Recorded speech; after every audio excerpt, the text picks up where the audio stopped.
that once you are not speaking, please mute your microphones and to keep your cell phones away so that we can all enjoy and get the information that you so desire.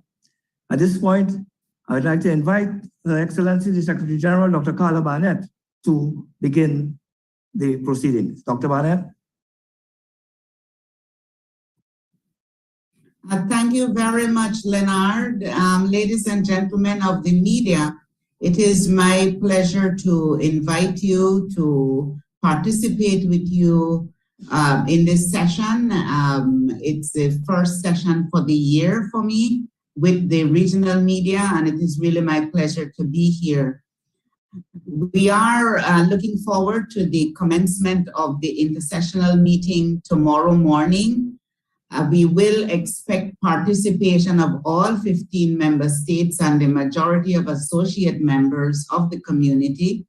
Not all will be here. I am sure you will want to know who will be here. We won't be in a position to confirm that until after the last plane lands today. And so you will find that in the report of the meeting, but all member states will be present, even if some are present virtually.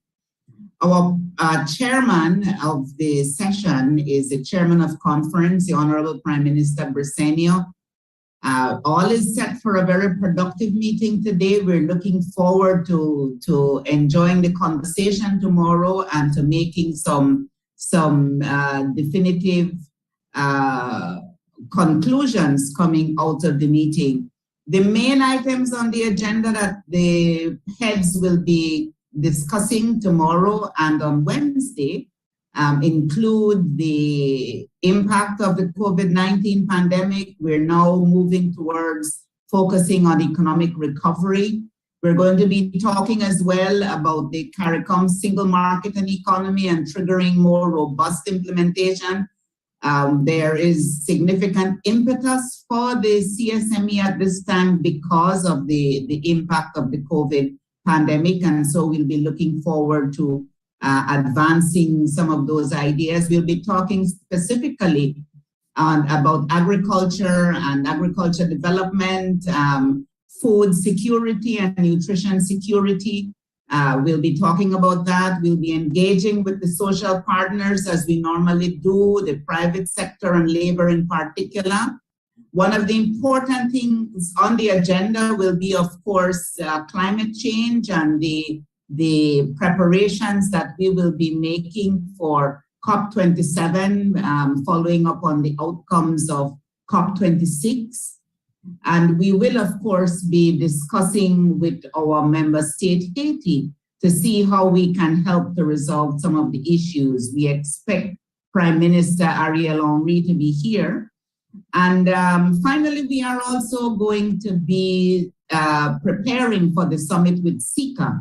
The Caricom SICA summit will take place on Thursday, immediately after our Caricom heads of government meeting. And so there's a lot that is on the table for discussion, and we're looking forward to having really energetic and productive discussions at this meeting. And so I want to open the floor for questions from you so we can know what your issues may be that you would want us to talk about more directly. So it's in your hands, members of the media. Secretary General, could you kindly use the raise hand facility so that we will know who would like to ask a question? I see Jermaine Abel. Please state your name and who your name is Abel and who you represent. Hi, good afternoon, Jermaine Abel, St. Kitts, SKM Vibes. My first question, well, I have two questions, but first, let me ask this direct question. SG, good afternoon. What are you confident that coming out to the intersessional meeting, I know it's a planning meeting for later in the year, but do you think that any feasible plans or any points will be achieved coming out to this meeting? As we've seen all these years upon year, you know, meetings come, meetings go. Nothing concrete has literally come out of these meetings. And secondly, can you speak to whether or not Caricom heads will be focusing directly on the Ukraine-Russia issue and its relation to the Caribbean, in the context that we have a lot of bilateral relations with Russians, and the fact that a lot of Russians would have invested in the Caribbean, whether or not any of those governments will look to either sanction or prevent those businessmen from actually moving assets around the region, whether or not that will come up for discussions.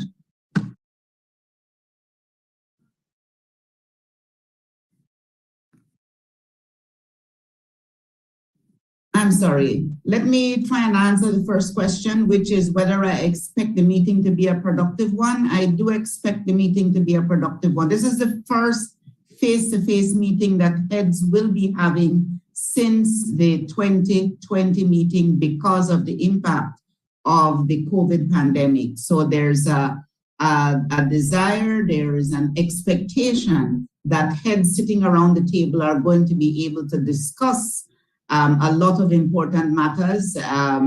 Critically, the issue of agriculture on the agenda, we are expecting progress on that.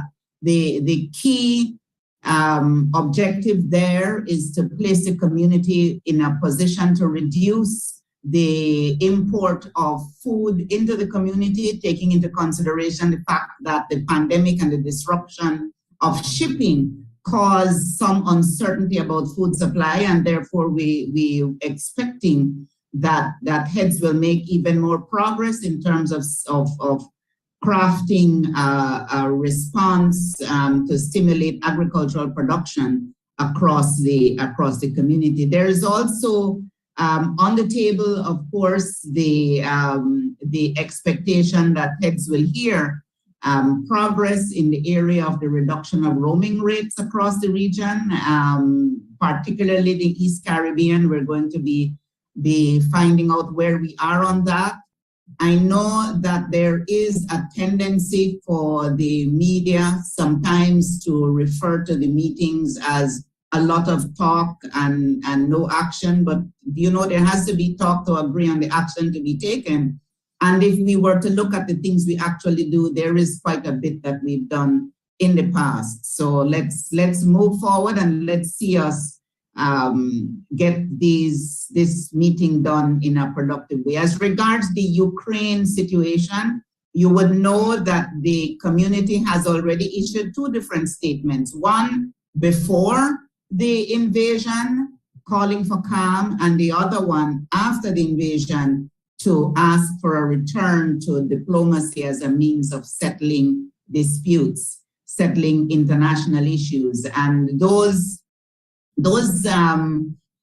considerations go deep to the core of what Caricom stands for, the principles of territorial integrity, of self-determination, of the use of diplomacy and international relations to settle rather than going to war. That's really fundamental, and I would expect that will continue to be the case. In addition to the statement issued by the community as a whole, we've had a number of individual member states issue similar calls for cessation of hostilities, for return to diplomacy, for step back from war because of the not only the wrongness of it, but the impact not only on Ukraine, but on the international community and on the economy as well. So that may arise. It is not an issue that is currently on the agenda, but it is a matter that the community has been discussing and has been making pronouncements on, particularly through the statements that we've issued. Thank you, SJ. I invite Alindi Amaya. Hi, good afternoon, Dr. Barnett. I would want to ask if you could share details as to progress from the last Caricom Sika encounter. I believe that was in 2011. And what is expected specifically from this one? And if you could address also we know that the UN Secretary General has been invited as a guest for that particular meeting, as well as the Argentine Prime Minister, I think is what was stated. You could correct me on that. But what are the outcomes expected from those meetings?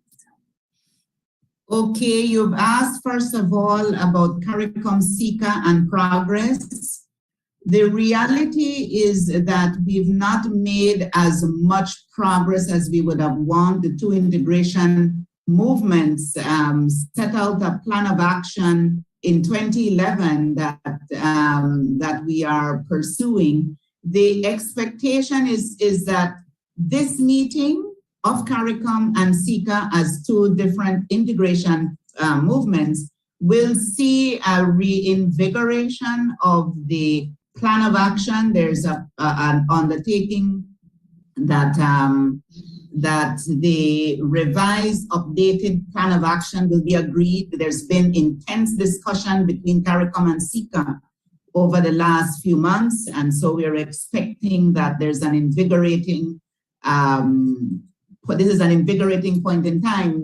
You would appreciate, Marisol, that Belize is in a unique position, being the only country that's a member of both Caricom and SICA, and therefore at this appointed time, there's a feeling that the timing is right for there to be an acceleration and agreement on moving forward, because that's what we're seeing as necessary for both integration processes and for both sets of countries to advance at this time. You've also, remind me what the second question is?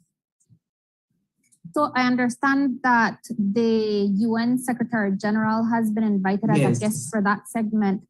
What do you expect from his participation, if I could call it that? And is his visit still happening given everything that's occurred with Ukraine? All I will say there is that as we speak, the Secretary General is still on the agenda, still planning to come.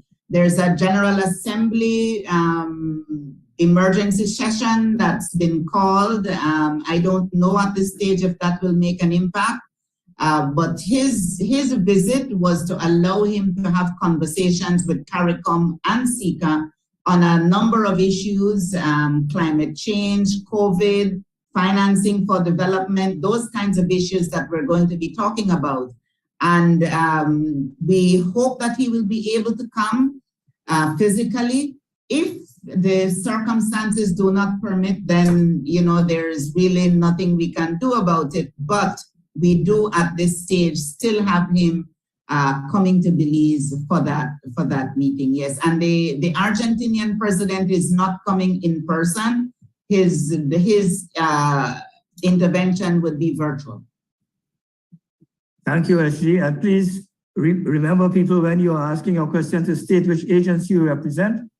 Paul Lopez. Good afternoon, Secretary General. Paul Lopez, News 5. Let me first welcome you back home. I'm not sure how often you visit, but I understand you're in Belize currently, so welcome back home. I have two questions. The first on Haiti. I understand that, as you mentioned, the leader will be joining us here in Haiti, at least he's scheduled to. So I want to ask, what's the conversation that will be held with him? What do you expect from him in terms of Caricom's goal to see some stability in that country in terms of the civil unrest, as well as the election process and governance? So that's the first question. What type of discussion will happen there? And my second question, when it comes to CSME, what are some of the points of conversation that will happen there as well in terms of key areas of implementation that will be focused on? Okay, let's deal with the second one first. CSME, the implementation of the CSME, as you would know, is under the leadership of the Honorable Prime Minister of Barbados, Mia Mottley. And she has been meeting with within that committee and with the Caricom Secretariat staff to work through what needs to be done to accelerate implementation. One of the important things that will be on the table at this meeting is a protocol on the enhanced cooperation among member states that will allow subgroups of member states to work together closely so that we do not remain bound by the current understanding that we all have to agree to every single step before we make a single step. And because that's one of the issues that keeps back forward movement in the community. The growing feeling is that if there can be like minds among a subset of countries and they want to move forward on a particular aspect of this single market and economy, they ought to be able to move forward together. And then the remainder who may not be ready at the same time can join on when they are able to. And so this protocol would allow that kind of forward movement. So that I think is probably the most important thing that will be addressed at this meeting, in addition to taking stock, of course, as to where we are. Now, in relation to Haiti, you're asking me what I expect the conversation to be. Haiti is a member of the community, so it's a discussion within family, if I can put it that way. And so within family, you know, we have difficult conversations. We try to be helpful. We try to do what is right. We try to stand by the rules of the household kind of thing. And so we will be having discussions with Haiti in which we will be talking about how Caricom can be more helpful. Caricom has offered good offices to Haiti from time to time to be able to offer assistance for strengthening of administration, for strengthening electoral processes, for training of security forces, for different kinds of undertakings. We feel at this time that we will continue to have those things on the table, but we also feel that there's a particular role that we need to play, which is to encourage and in some ways lead the international community towards consideration of the long-term development plan for Haiti, because a lot of the conversations tend to be around the security issues and the crime issues.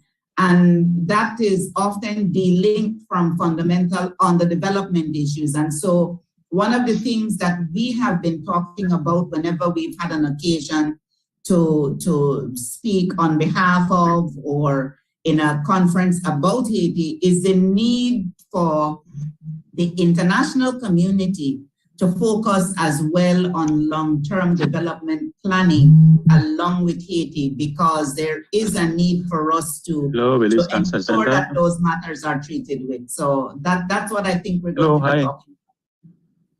Mr. Pulido, could you mute your mic, please? You are interfering with the conference at this time.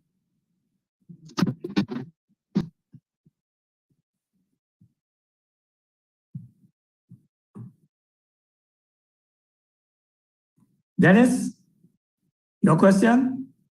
Thank you. Good day, Secretary General Dennis Chabral, Damarara of News Talk Radio. Ma'am, can you first of all say what exactly now needs to be done to reduce Caricom's agri-food bill, quite apart from COVID, which, as you related, was a constraint as far as the movement of food was concerned? And can you say whether any entity or government has filed any request for a discussion on the Diana's local content legislation in the context of the revised Treaty of Chagaramis? And thirdly, how is Caricom doing as regards its member state contributions to the running of the organization? And quickly, has Caricom been asked to support any form of peacekeeping support in Haiti? Thank you. Okay, Dennis, you've asked me 4 different questions there, and I'm sure I'll forget the 4th one by the time I get to the 2nd one. What do we do in terms of increasing food production? We're talking about planting. We're talking about planting more in food in environmentally sustainable ways. The government of Guyana, in particular, His Excellency President Ali, is leading the charge there. There's some interesting and important undertakings that he has made in terms of investing in things like protected agriculture, targeting the particular food items that we import on a regular basis, and making investments in producing those. So those are the things that we're going to be expecting him to be reporting on. You also asked me about whether or not we've been asked to provide peacekeeping in Haiti. We're not at that stage internationally. I don't think that there's a decision that's been made at the level of the United Nations to do that. And that's where that kind of decision would be made by the international community. If and when that decision is made, then we would consider that as well, but that's not a matter that we would take on as Caricom on our own. It would need to be part of an international community. Now, remind me what your other two questions are. Yes, Secretary General, ma'am, whether any country or entity has filed any requests for discussion on Guyana's local content legislation in the context of compliance with the revised Treaty of Chagaramas. And not at this time. Not at this time. There is active discussion taking place, and I am assuming that if anything arises, it will arise in the context of the Council for Trade and Economic Development, but that won't be discussed. That matter is not something that would have come up at the level of the heads. So that's where that is. And you're asking me about the status of contributions to the Secretariat. As we would have it, some countries are often in deficit, and some are in credit, but it all washes out in the end. And I don't have those numbers with me, so I can't give you any specifics at this stage. If you'll allow me to follow up, please, SG, on the matter of the local content legislation, you did indicate that there appears to be some discussions. What exactly is being discussed through the Caricom mechanism? It's not really been discussed within Caricom, it's being discussed at the member state level. There are discussions taking place within Guyana. There are discussions taking place and it's in the media, but there isn't an official discussion within any organ of the community at this time. If the matter is put on the table later on, then it will be discussed, but it hasn't been put on the table for discussion within any council of Caricom at this stage. Thank you, SG. Thanks, SG. Jules Vasquez. Yes. Hello, good afternoon. Jules Vasquez here from Channel 7 News. I have to smile as I see the Secretary General because we're so happy and proud to have you at home.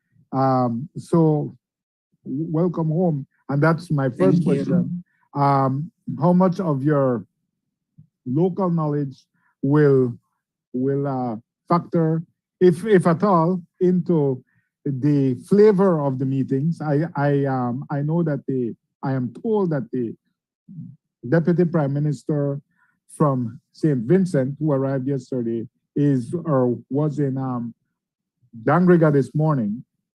So we see already a natural synergy there, but it has to be somewhat exciting for you to showcase your fine country, which we know has so much to offer.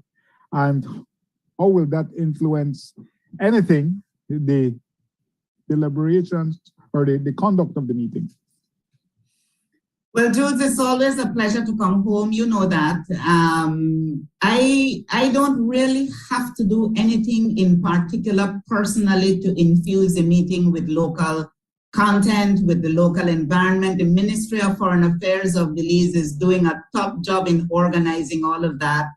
We're out in San Pedro, and we're expecting that the meeting will be well done in terms of the environment that we're doing it in. So it's infused in many ways by the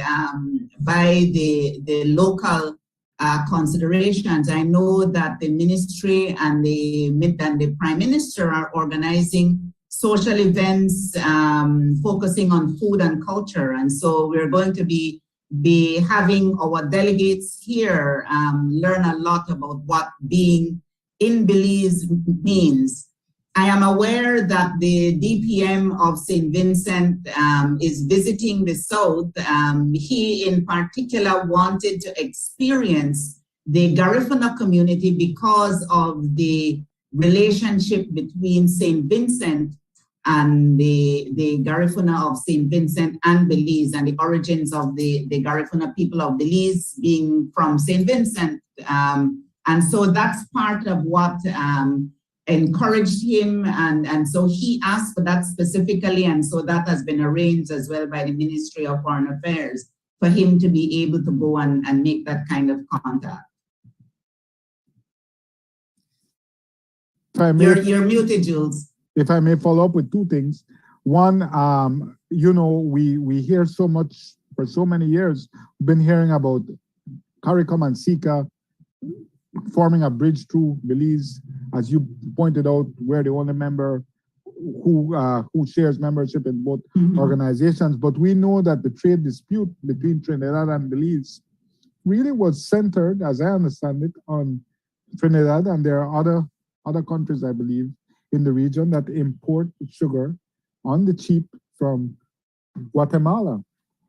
And this is perhaps the organic nature of these relationships, that you buy where you can buy cheaply, and you don't need any hub to go between.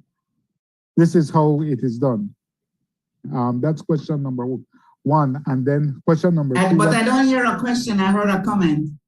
Yeah, so I'm just saying, fair enough that, and you know me so long. But my question in there, is it really just symbolic that Belize continues to promote itself as this inevitable hub between CARICOM and Sika, when really how trade routes and trade relationships work, we don't really need an introduction. You have money, I have a product, let us buy and sell. And so this hub that we imagine will continue to be bypassed. And then the second issue is, I see many exigent issues on the agenda, but what I don't see is crime. If we review the top 5 homicide rates in the world, we will know that Jamaica was number 1, Belize was number 5, and well, there are Central American countries in there as well. Trinidad and Tobago was number 4. And so we know that, well, certainly there are no easy answers. I don't know if there are even answers, but is this an issue that will occupy any of the deliberations of this meeting? Thanks very much. Okay, let me answer the second one first. Yes, security is on the agenda. It always is on the agenda, particularly for the reasons you outlined. It's an issue of top priority in all of our countries. And part of the fallout of the COVID pandemic, of course, is that we've seen certain kinds of activity increase, transnational crime, cybercrime, violent crime in the home and in our societies, in our communities. So yes, that is a matter on the agenda. And if I didn't call it out early, when I spoke about what was being discussed, that's an oversight. It is an item on the agenda and it is going to be discussed. The matter of whether or not Sika and Belize's role in Sika and whether or not it makes a difference. The reality, Jules, is that no matter what integration process we're talking about or collaboration across integration projects, it is the private sector that invests, that sells, that participates in economic activity. And you're correct that the private sector will seek to undertake economic activity in the most profitable way. The reality is that for the sake of being conquered except for the fact that we were conquered in the Middle Ages by different colonial countries, we probably would all be speaking the same language still that we used to speak those times. The only thing that makes us different is the language that we speak, which is an accident of our colonial histories. We have a similarity across the Caribbean basin, as we used to be called, in terms of our levels of development, in terms of the nature of our economies. We have differences in terms of sizes. In addition to difference in language, there is difference in sizes and in our governance structures, again, because of accident of history. There is much to be gained if we are able to build collaboration across the Caribbean region, including the Spanish, the English, the Dutch, the French countries that make up the Caribbean region. And there will be different levels of collaboration depending on what we're talking about. And so we're not at the stage of talking about building one integration process. We're talking about collaboration across two.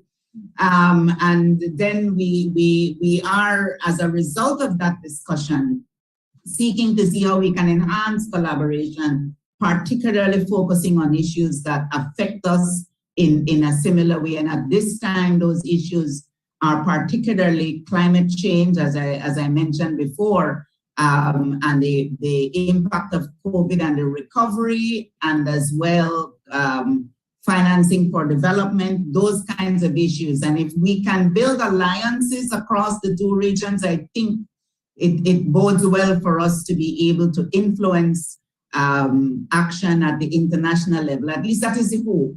That is the hope. And so we're looking for very constructive conversations to take place when heads talk about the preparation, about preparing for the meeting on Thursday, and as well during the meeting on Thursday. Thank you, Jules. Peter Richards. Thank you very much, Mr. Moderator. Madam Secretary General Peter Richards, CMC Barbados. Are you satisfied with the human rights record of the Caribbean? I ask this question particularly given the fact that at least one Caricom country, within the context, of the Caricom single market and economy, that would have allowed for the free movement of goods, services, labor across the region. And you have in one particular case, one Caricom country have in detention, not in confinement in terms of prison. The person was in prison before, but it is now 500 days since the person traveled to that particular Caricom country to exercise his duties as a consultant, and is yet unable to leave that Caricom country. And I don't want to name that Caricom country, but because that Caricom country is of the opinion that something went amiss, and he is in that Caricom country, Madam Secretary General, I find it very difficult for me not to be naming the country. That's why I am hedging. So that's why I asked a particular question. Are you satisfied with the human rights record of Caricom countries?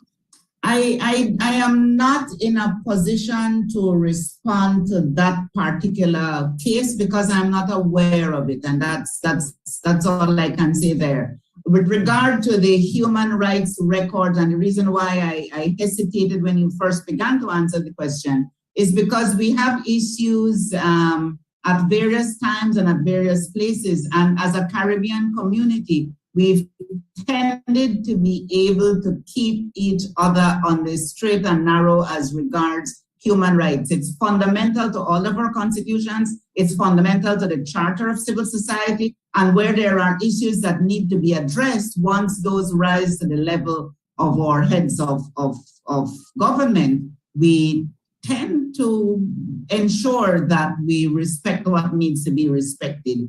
I'm not aware of the case that you're talking about. But you would want to call the name. Maybe you should send me a message. But I could call the name. But you would acknowledge that 500 days in a country where you're not prepared, all you were prepared to do was to go into the country, do your political work as a consultant, because these consultants move from country to country in the Caribbean, lending their expertise to political parties. And yet that person has been, I could call the name now, in Suriname for 500 days. And most importantly, Suriname is taking over the chairmanship of Caricom in July. So what message are we sending to Caribbean people? As I said, Mr. Richards, I'm really not, I honestly don't know of the situation, but it's something that that I will ask about, but it's not anything that I can respond to at this stage. If I may just advise you probably may ask Prime Minister Bracino. He knows about it. Okay. Thank you, Peter. Edmund Campbell. Thank you very much. Edmund Campbell here from the Gleaner Company. Good day, Caricom Secretary General, Madam Caricom Secretary General. I really appreciate this press conference. My first question is, as Secretary General of Caricom, I'm sure you would have identified some key targets that you would want Caricom to achieve throughout your tenure. What might those targets be? And the second question is, what timeline do you have in mind for Caricom to sign off on some key aspects of the CSME?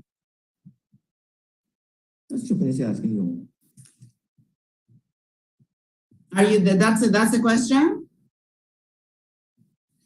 Yes, in terms of my own targets for, or my own vision for the community, we talked about that when we met the last time. And for me, it's really about community building. It is about bringing all of the important stakeholders into the Caricom discussion, because I believe that is important, not only as an important thing to be achieved. I'm talking about bringing all of the stakeholders in Caricom into the Caricom discussion, whether we're talking about young people, whether we're talking about indigenous communities, whether we're talking about other NGOs, all of the private sector, in addition to the government and official persons who normally play a role in the determination of how Caricom moves. I think it's important for all of the stakeholders to be involved in the discussion, since the purpose of Caricom, as we often like to say, is about improving the living standards, the living conditions of all of the people of the Caribbean, of all of the people of Caricom. And so there is a lot of emphasis that we're placing on improving communications, on improving information sharing, on increasing the role of Caricom, the place of Caricom in terms of learning institutions. All of that is really very important. And the reason why I make that one of my primary objectives is because I think that is critical to getting us to enhance our implementation of decisions.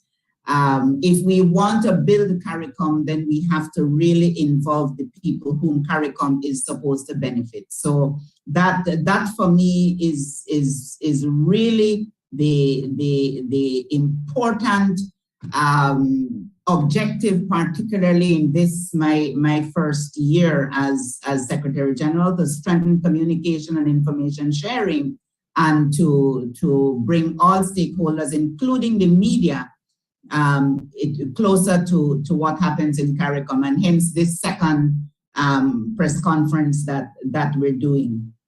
In terms of time frame for implementing key aspects of the CSME, that's really a much longer question that you're asking me about. There are many different parts of the CSME agenda, some which are more critical than others. And the CSME Prime Ministerial Committee leads on that. As I indicated before, the matter on the table at this meeting of enhanced cooperation is a critical aspect of ensuring that the CSME in general can move faster. And so I'm hoping that we will see some acceleration of the process as we move ahead from here. Thank you. I see we'll have the final two questions as as the Secretary General has another engagement quite shortly. Mr. Abel.